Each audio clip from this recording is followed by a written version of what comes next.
Hello everyone. Today in this video we are going to learn about what is dependency injection, how we can use HILT for dependency injection in Android application development. First let's see what is a dependency. Let's say if class A requires class B to perform some actions, then we can say class A is dependent on class B. In Android architecture pattern, you can see that modules are separated in a way that each module communicates or depends only on modules one level below.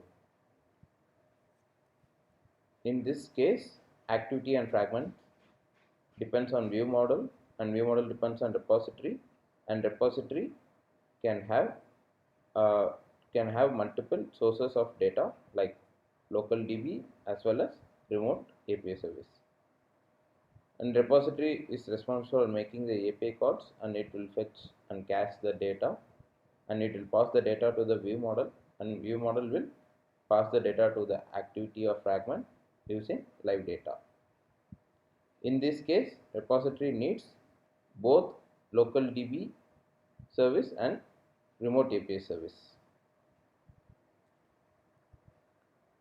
Now we need to create instances of both local DB service and remote API service inside the repository.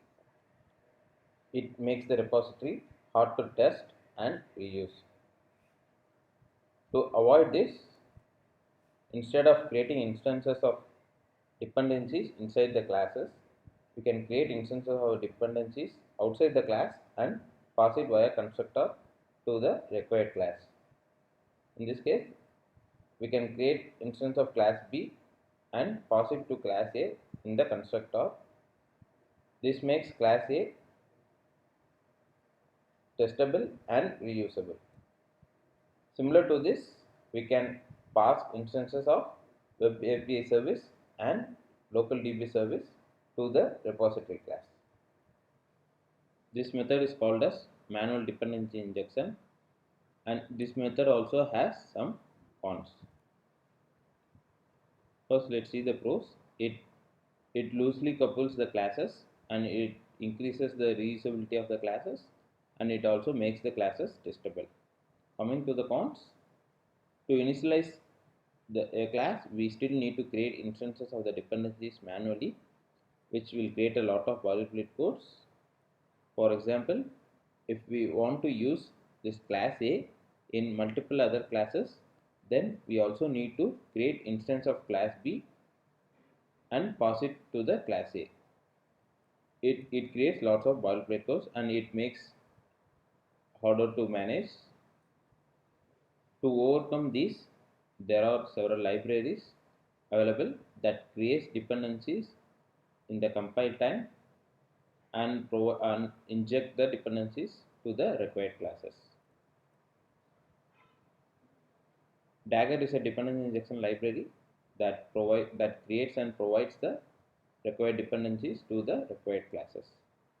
And HILT is also a dependency injection library built on top of Dagger, and it simplifies a lot of things that Dagger provides, and it is easier to use comparing to the Dagger.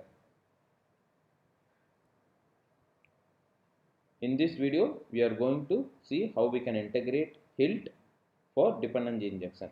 First, we need to add the required plugins and dependencies.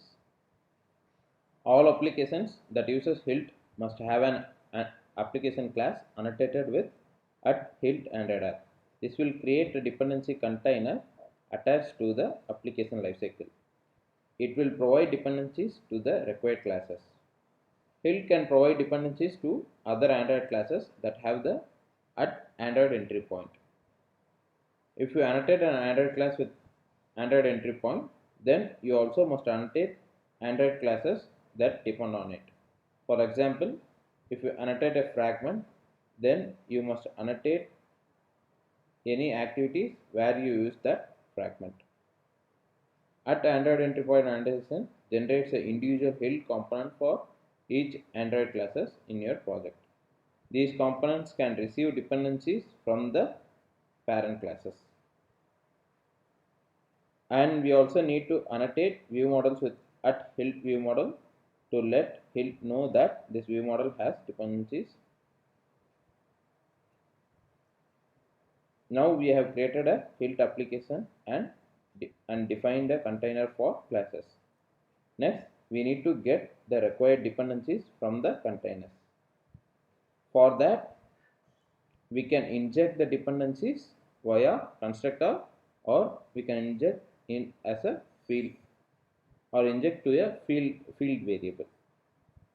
In this example, we are going to inject via constructor. You can see that I have injected a repository interface type in the view model constructor. You may wonder why we are not passing a repository class.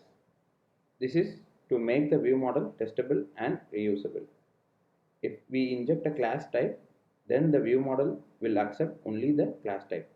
This makes the view model harder to test and reuse. By passing an interface type, we can inject any class that implements this interface.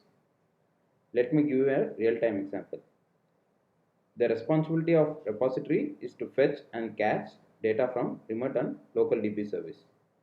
While testing the repository or view model, we need to make an actual API call, which is not optimal way to test.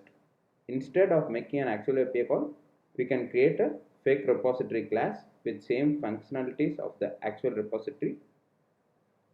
And while testing, we can use this fake repository class, which returns a fake response. And with that, we can actually test the repository as well as view model. We can simply add the required functionalities in the interface class and let the actual and fake repository to implement it.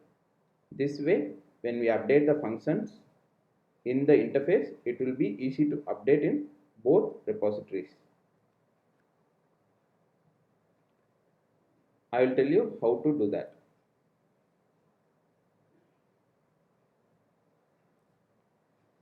Before seeing that, it doesn't know how to create instances of interfaces and third-party libraries. To let Hilt know how to create instances, we need to create a Hilt module. Hilt module is a simple class with annotation @Hilt @module, and it also needs to be annotated with @installin. @installin will tell the scope of the module. Let's say if here I have given singleton component, that means this module is applied to the application lifecycle. It can be used by any Hilt component. It can be used inside any activity or fragments. Similarly, there are multiple scopes. One is singleton scope bound to the application lifecycle. Another one is activity component bound to the activity lifecycle, and another one is fragment component bound to the fragment lifecycle.